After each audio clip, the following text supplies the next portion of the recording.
சொல்லும் என்று காற்றறியும், காற்றென்ன சொல்லும் என்று பூவறியும். நான் என்ன சொல்ல வந்தேன், நெஞ்சில் என்ன அள்ளி வந்தேன், ஒரு நெஞ்சம் தான் அறியும். வானவில் என்ன சொல்ல வந்ததென்று மேகமே உனக்கென்ன தெரியாதா? அல்லிப்பூ மலர்ந்தது ஏன் என்று வெண்ணிலவே உனக்கென்ன தெரியாதா?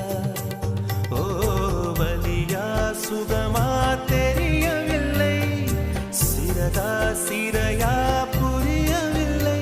அதை சொல்லத்தான் நினைக்கின்றேன், நான் சொல்லாமல் தவிக்கின்றேன். செம்பருத்தி பூவே செம்ப